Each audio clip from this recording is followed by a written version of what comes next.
My wife secretly moved her boyfriend into my house while I was away. She never expected WHO was watching the security cameras.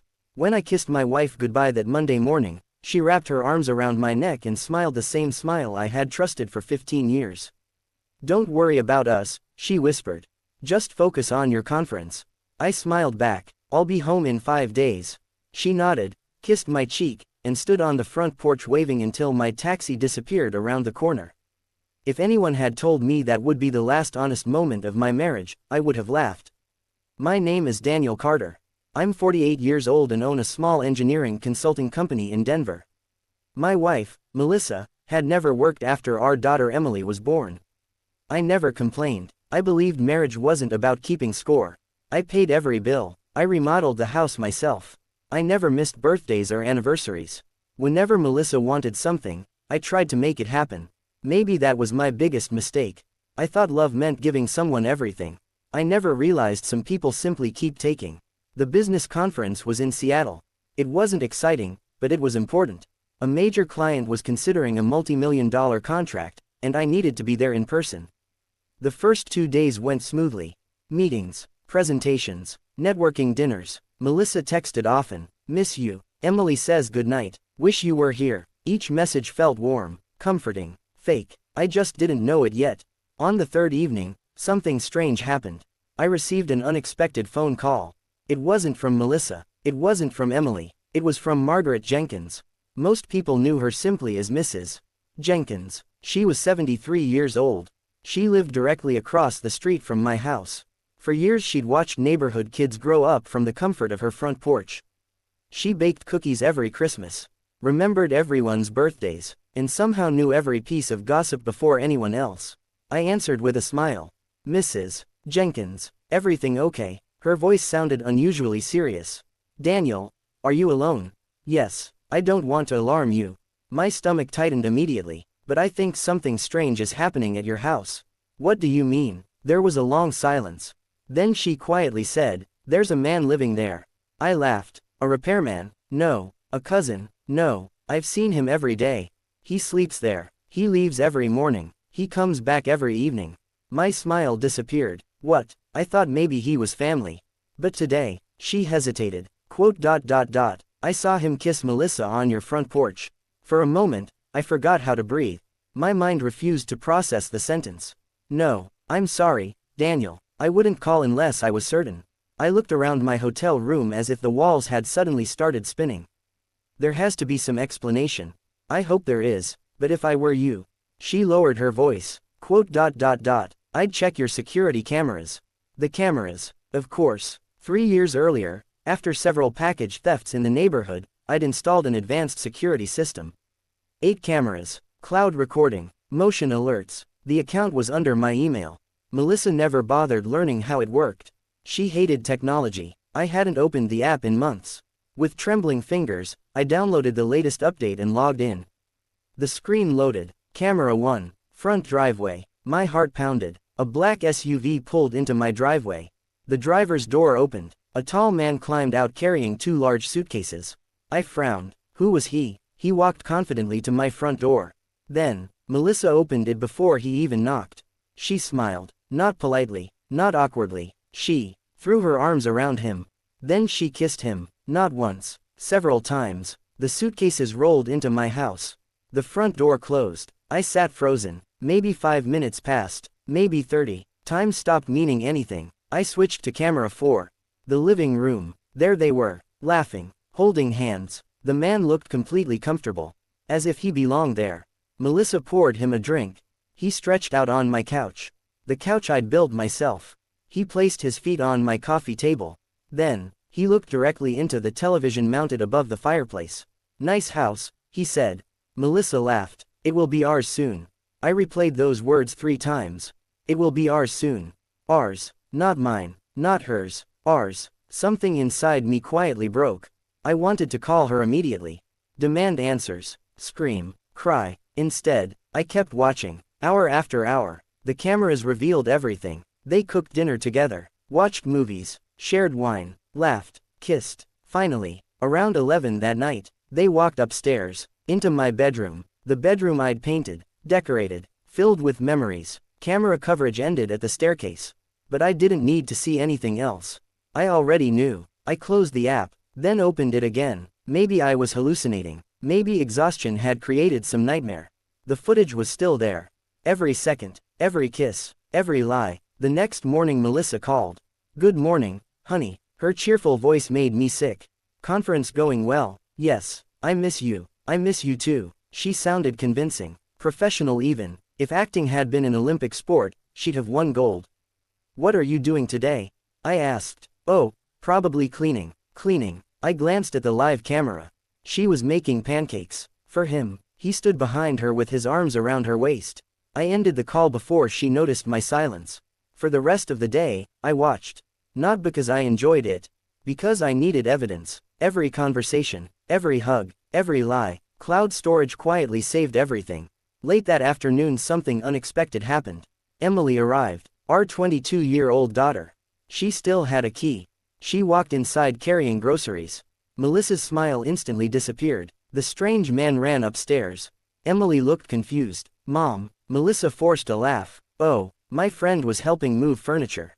Emily frowned. "Where?" Melissa couldn't answer. Emily slowly looked toward the staircase. She knew something wasn't right. Very slowly, very carefully, she walked upstairs. I leaned closer to my phone. Seconds later, she came back down. Her face had turned pale. She stared directly at Melissa. "Who's the man hiding in Dad's bedroom?" Melissa's lips trembled. The room fell silent, and for the first time, my wife looked scared. Emily stood at the bottom of the staircase, her grocery bags still hanging from her hands. One bag slipped to the floor, spilling apples across the hardwood. Neither she nor Melissa moved. "Mom," Emily repeated, her voice trembling, "who is upstairs?" Melissa forced a smile that looked painfully unnatural. "He's just a friend. A friend who hides in Dad's bedroom." Silence. Emily looked around the living room, noticing the second coffee mug, the men's jacket hanging over the chair, and the unfamiliar shoes near the front door.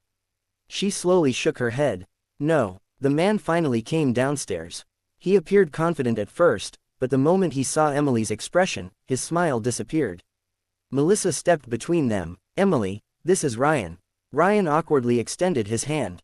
"Nice to meet." Emily ignored it. "You've been sleeping here." Neither of them answered. Emily's eyes filled with tears.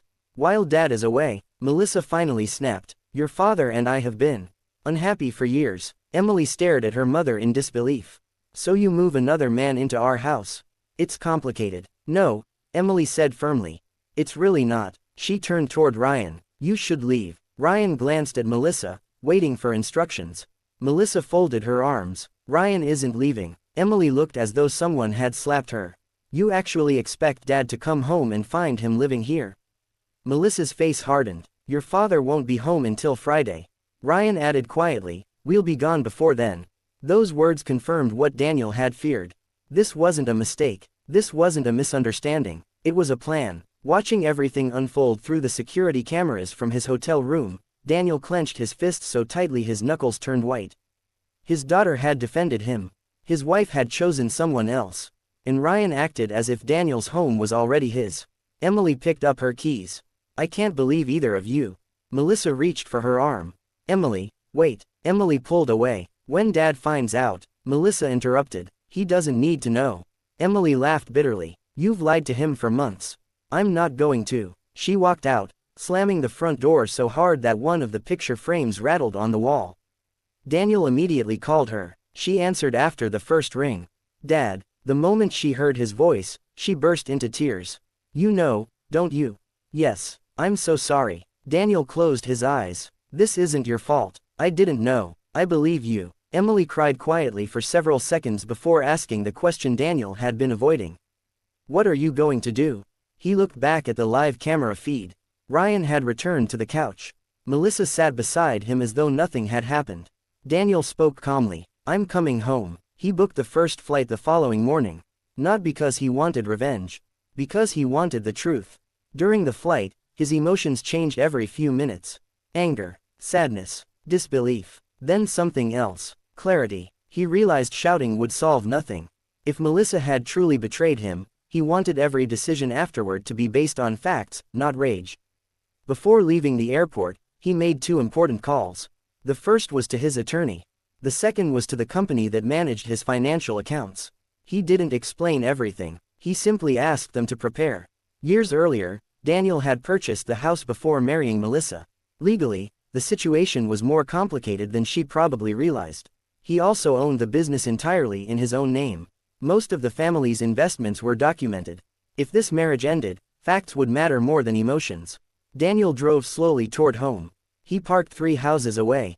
Mrs. Jenkins was sitting on her porch. When she saw him, she quietly walked over. "I'm sorry, Daniel." He nodded. "Thank you for telling me." She placed a gentle hand on his shoulder. "I couldn't stay silent." He smiled sadly. "You did the right thing." Daniel didn't go inside immediately. Instead, he opened the security app one last time. Ryan and Melissa were laughing in the kitchen. Neither had any idea he was standing less than 200 feet away. Daniel locked his phone, took a deep breath, and walked toward the front door. He unlocked it with his key. The sound echoed through the hallway. Melissa appeared from the kitchen. For one brief second, she smiled. "You're home early." Then she saw the suitcase.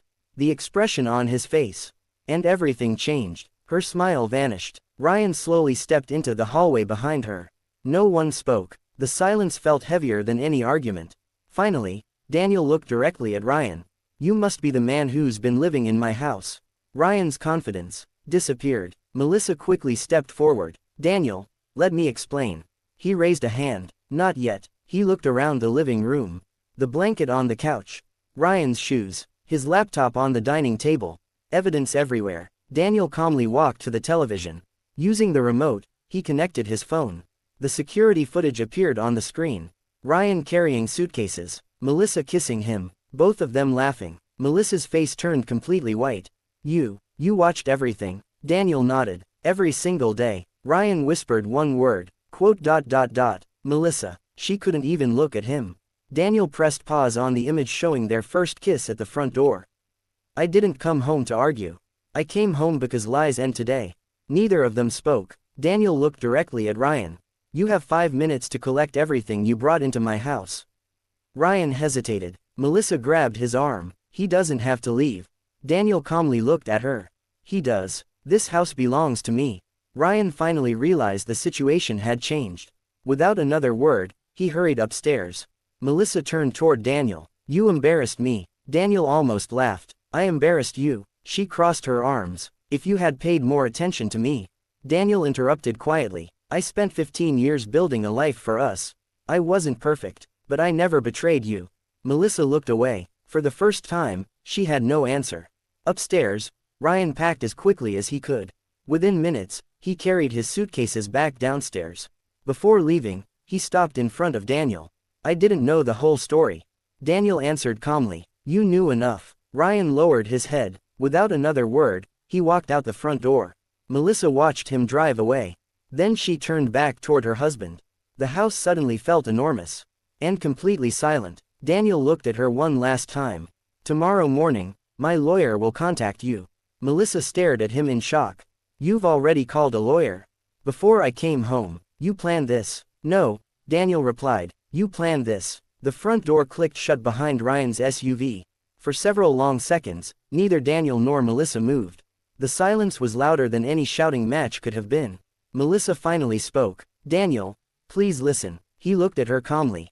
"I listened for 15 years. I believed every excuse. I trusted every word. Now it's your turn to listen." She lowered her eyes. "I made a mistake." Daniel let out a bitter laugh. "A mistake is forgetting an anniversary. A mistake is burning dinner.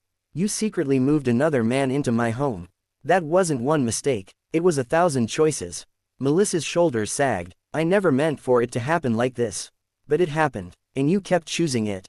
She reached toward him. He stepped back. For the first time since they had met over 20 years earlier, Daniel didn't want her touch. "I've already spoken to my attorney," he said quietly. "I'll be filing for divorce."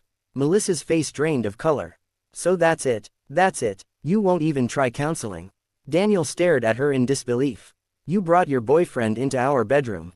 What exactly would counseling fix?" She opened her mouth but couldn't answer. At that moment, another car pulled into the driveway. Emily. She hurried inside and immediately looked between her parents. Her eyes landed on Daniel first. "Dad." He smiled sadly. I'm okay. She hugged him tightly. Then she turned toward Melissa. I hoped you'd tell him the truth. Melissa whispered, I was going to. Emily shook her head. No, you were going to keep lying. Again, Melissa had nothing to say. That evening, Daniel packed a small overnight bag. Emily looked confused. You're leaving? For tonight. I need some space. He wasn't running away. He simply knew he couldn't spend another night under the same roof while processing everything. He checked into a nearby hotel. Ironically, it was less expensive than the hotel he'd stayed in during his business trip. He sat by the window for hours, replaying memories. Their first date, their wedding, Emily's birth, family vacations, birthday parties. Every happy memory now carried a painful question. How long had Melissa been pretending? The next morning, Daniel met his attorney, Susan Harper. She had represented him once before during a business dispute. After reviewing the security footage and property documents, she looked up. This evidence is very clear. Daniel nodded. I don't want revenge. I just want fairness. Susan smiled. That's exactly how we'll approach this. They discussed the house, the business, retirement accounts, insurance policies, everything. When the meeting ended, Daniel felt something he hadn't felt in days. Control. Not over Melissa, not over the past, over his own future. Meanwhile, back at the house, Melissa sat alone in the kitchen. Ryan had stopped answering her calls. Emily wasn't speaking to her. Daniel had left. For the first time, she truly understood the consequences of her choices. The house no longer felt exciting. It felt empty. She walked upstairs into the master bedroom. Daniel's side of the closet was almost empty. Several framed family photos were gone. She opened the nightstand drawer. His wedding ring was lying inside. Next to it was a handwritten note. It contained only one sentence. Trust isn't destroyed in a single moment. It's destroyed one choice at a time. Melissa burst into tears. Over the next week, neighbors quietly noticed changes. Moving trucks arrived. Lawyers visited. Documents were signed. Rumors spread through the neighborhood. Mrs. Jenkins never repeated a single rumor. Whenever someone asked what had happened, she simply replied, sometimes the truth eventually finds its own way. One afternoon, Daniel returned to collect more of his belongings. Melissa met him in the hallway. I know saying sorry isn't enough. No, Daniel replied gently. It isn't. I wish I could go back. So do I. She looked at him hopefully. Do you think, someday, you'll forgive me? Daniel thought for a long moment. Maybe, but forgiveness doesn't always mean reconciliation. Her eyes filled with tears again. She finally understood. Some doors close forever. As Daniel carried the last box to his truck, he paused on the front porch. This house had once represented everything he'd worked for. Now it represented a lesson he would never forget. He wasn't leaving defeated. He was leaving wiser. Across the street, Mrs. Jenkins gave him a small wave. He smiled back. Sometimes, the person who saves your future isn't a detective, or a lawyer, or even a family member. Sometimes it's simply a neighbor brave enough to tell the truth. Daniel started the truck. He didn't look back again. Instead, he drove toward a future built not on lies, but on honesty, self-respect, and hope. 3 weeks after Daniel moved out, the divorce process officially began. Daniel wasn't interested in public arguments or dramatic courtroom scenes. He had instructed his attorney, Susan Harper, to keep everything professional. I want the truth on paper, he told her. Nothing more. Susan nodded. Then we'll let the evidence speak. Melissa arrived at the attorney's office looking exhausted. She hadn't slept well in weeks. Ryan had disappeared from her life almost immediately after leaving the house. His phone number had changed, his social media accounts were gone, and every message she sent remained unanswered. For the first time, she realized something painful. The man she had risked her marriage for wasn't willing to fight for her. Daniel, on the other hand, sat quietly across the table, composed and focused. There was no anger on his face anymore, only disappointment. During the financial review, another surprise surfaced. Susan placed several bank statements on the table. Daniel, these transfers caught our attention. Melissa looked confused. What transfers? Susan turned the papers toward her. Over the last 11 months, more than $86,000 had been withdrawn from joint accounts. Daniel frowned. I never approved these. Melissa's expression changed. I meant to tell you.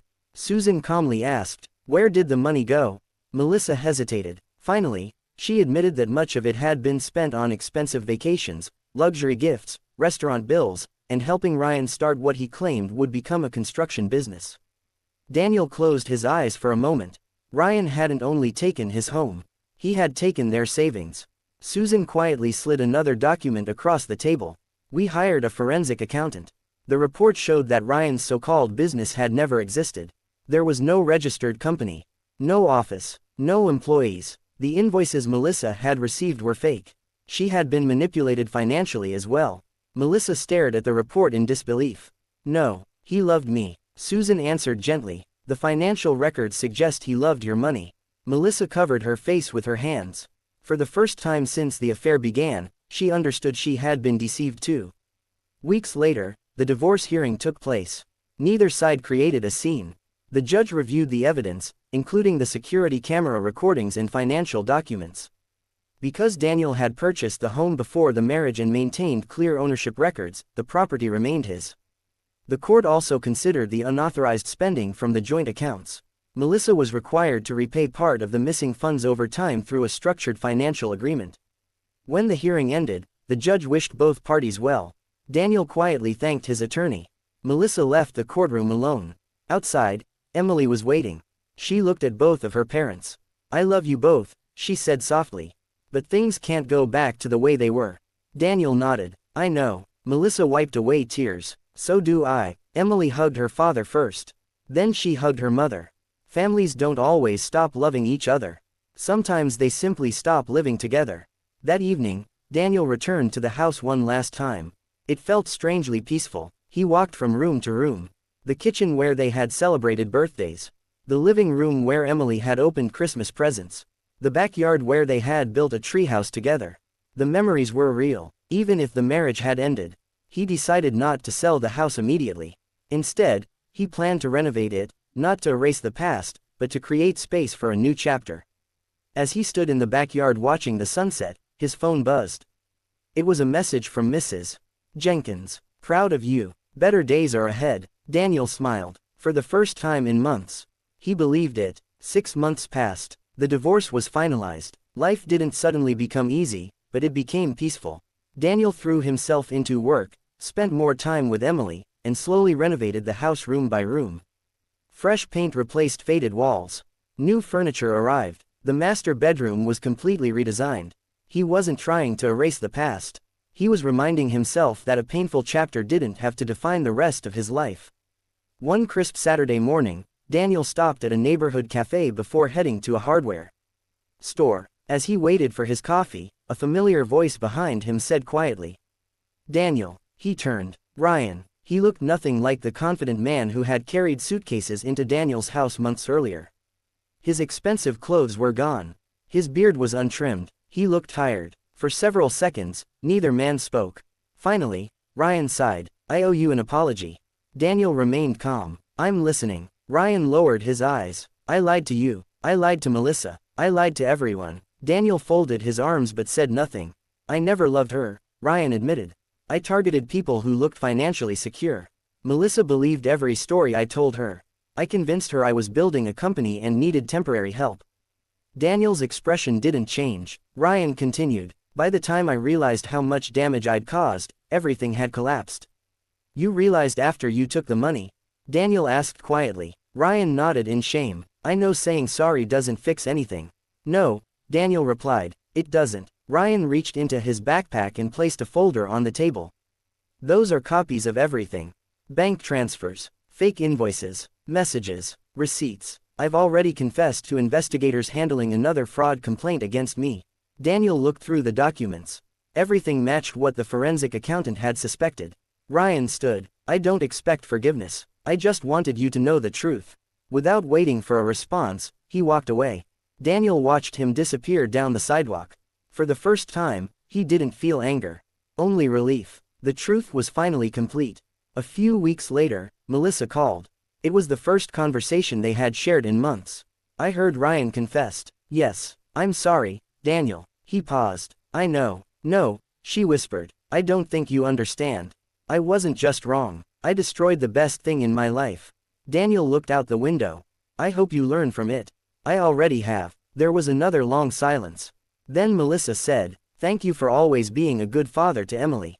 Daniel smiled softly. That was never going to change. They ended the call with respect. Not as husband and wife, but as two people finally accepting reality. The following spring, Emily invited both of her parents to celebrate her promotion at work. At first, Daniel wasn't sure whether to attend. Then he realized something important. Avoiding the past wouldn't build a better future. He arrived early. A few minutes later, Melissa walked in. Their eyes met. Neither looked away. Neither carried anger anymore, only acceptance. Emily hugged both of them. "This is all I've wanted," she said. "You don't have to be married. I just wanted my parents to be able to stand in the same room." Daniel smiled. "For you, we always can." Later that evening, Daniel stepped outside onto the restaurant patio. Mrs. Jenkins called him on the phone. "I heard about Emily's celebration." He laughed. "News travels fast. It always does." She smiled through the phone. "I just wanted to say something." "What?" "I'm glad I made that call." Daniel looked toward the sunset. "So am I." "If you hadn't." He never finished the sentence. He didn't need to. Sometimes one person's courage changes another person's entire life.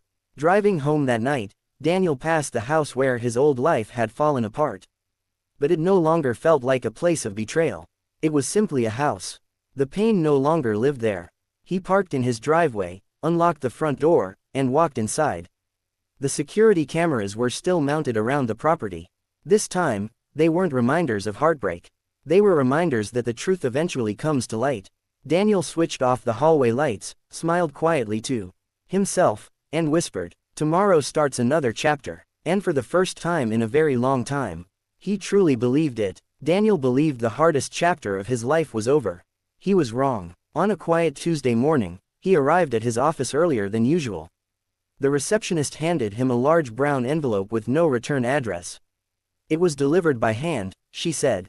Daniel frowned. Inside were copies of photographs, printed emails, and a short handwritten note. "You only know half the truth."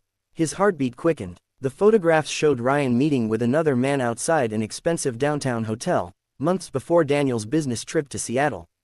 There were also copies of emails discussing Daniel's travel schedule. Someone had known exactly when he would be out of town. This hadn't been a spontaneous affair. It had been carefully planned. Daniel immediately called Susan Harper. An hour later, the two of them were reviewing every page. Susan leaned back in her chair. "If these documents are authentic, someone helped Ryan." Daniel stared at the photos. But who? The answer came sooner than either of them expected. One of Daniel's former employees admitted that confidential travel schedules had been leaked after someone offered him money. He hadn't realized why the information was being requested. Ryan had used that schedule to move into Daniel's home the very day he left for Seattle. Daniel sat silently. The betrayal had reached farther than he imagined. Yet, unlike months earlier, he didn't feel consumed by anger. He simply wanted every remaining truth to come into the. Daniel couldn't stop thinking about the anonymous envelope. Someone had gone out of their way to reveal new information months after the divorce was over. That meant one thing. There was still someone carrying a guilty conscience. Susan Harper contacted a private investigator she had worked with for years. His name was Michael Reed. Unlike the detectives Daniel had seen in movies, Michael wasn't dramatic. He relied on patience, records, and facts. Within a week, he returned with an update. The travel information wasn't leaked just once, Michael said. It happened 3 different times. Daniel frowned. Why? Michael placed several phone records on the desk. Ryan wanted to know exactly when you'd be away from home. But he wasn't working alone. Daniel looked up. Who helped him? Michael slid one final document across the table. It contained a familiar name. Kevin Brooks. Daniel froze. Kevin had worked as an office administrator in Daniel's company for nearly 6 years. He had attended company picnics, celebrated birthdays with the staff, even eaten dinner at Daniel's home. Daniel couldn't believe it. Why would Kevin do this? Michael answered quietly. According to bank records, Ryan paid him several $1,000s in exchange for your travel schedules. Daniel leaned back in silence. The betrayal had spread far beyond his marriage. The next morning, Daniel invited Kevin to his office. The conversation started normally. Then Daniel placed the bank records on the desk. Kevin's face immediately lost its color. I can explain. Daniel remained calm. I'm listening. Kevin lowered his head. I was in debt. My father needed medical treatment. I made a terrible decision. I never imagined what Ryan planned to do. Daniel studied him carefully. Did you know he was involved with my wife? Kevin nodded slowly. Not at first, but later, yes. And you still kept helping him? Kevin whispered. I was ashamed. Daniel took a deep breath. I feel sorry for your situation. But your choices still had consequences. Kevin quietly submitted his resignation before leaving the office. Daniel watched him walk away, feeling no satisfaction. Some losses couldn't be measured in money. Trust was one of them. That evening, Daniel visited Mrs. Jenkins. She greeted him with her usual warm smile and a fresh plate of homemade cookies. I haven't seen you in a while, she said. I've been busy. They sat on her porch as the sun slowly disappeared. Daniel told her everything he had learned. Mrs. Jenkins listened without interrupting. When he finished, she smiled gently. You know what I notice? What? Months ago, every conversation you had was about what Melissa and Ryan did. And now every conversation is about what you're going to do next. Daniel thought about those words. She was right. The betrayal no longer controlled his life. His future did. A few days later, Emily invited Daniel to lunch. I have news, she said excitedly. She had accepted a management position at a growing technology company. Daniel couldn't have been prouder. You earned it, Emily smiled. I learned hard work from you. For the first time in many months, father and daughter laughed without talking about lawyers, courtrooms, or heartbreak. Life was finally moving forward. Later that night, Daniel returned home. He walked through the quiet house, now fully renovated. The walls had fresh paint. The furniture reflected his own style. The painful reminders were gone. As he passed the hallway, he glanced at the security monitor. Every camera showed exactly what it should. A peaceful home. Daniel smiled. The cameras had once exposed betrayal. Now they simply protected the life he had rebuilt. He turned off the lights and headed upstairs. Tomorrow would bring new opportunities. And for the first time since that phone call from Mrs. Jenkins, Daniel felt completely free. Nearly a year had passed since the day Daniel opened the security camera app in his hotel room. Some memories still hurt, but they no longer controlled his life. The house felt different now. The silence that once reminded him of betrayal had become peaceful. One Saturday morning, Daniel stood in his backyard planting a young maple tree. Emily smiled as she watched him. Another project, she teased. Daniel laughed. This one isn't for the house. It's for the future. Emily helped cover the roots with fresh soil. When it grows, Daniel said, it'll remind us that even after a storm, something new can begin. Emily hugged him. I'm proud of you, Dad. A few weeks later, Daniel received another unexpected phone call. It was Susan Harper. I thought you'd like to know, she said. Ryan pleaded guilty to several fraud-related charges connected to multiple victims. Your financial records helped establish part of the pattern. Daniel was quiet for a moment. I don't feel happy about it. I know, Susan replied. But accountability matters. After the call ended, Daniel looked out the office window. Justice hadn't erased the past, but it had brought closure. Later that month, Melissa asked if they could meet. Not to discuss the divorce. Not to argue. Simply to talk. They met in a quiet public park. Melissa looked healthier than she had in months, though there was still sadness in her eyes. I've started volunteering at a community center, she said. It doesn't change what I did. But I wanted to spend my time doing something meaningful. Daniel nodded. I'm glad you're moving forward. Melissa looked at him. I used to think happiness came from chasing something new. I know now that I threw away something valuable. Daniel answered gently. We can't rewrite yesterday, but we can choose who we become tomorrow.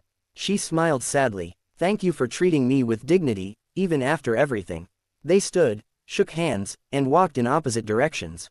There was no bitterness left. Only acceptance. Months later, Emily hosted a family dinner at her new home. She invited both of her parents. This time, the atmosphere felt natural. They shared stories, laughed over old family memories, and celebrated Emily's success. As the evening ended, Emily raised her glass. I want to thank both of you. Daniel and Melissa looked at her. You taught me two important lessons.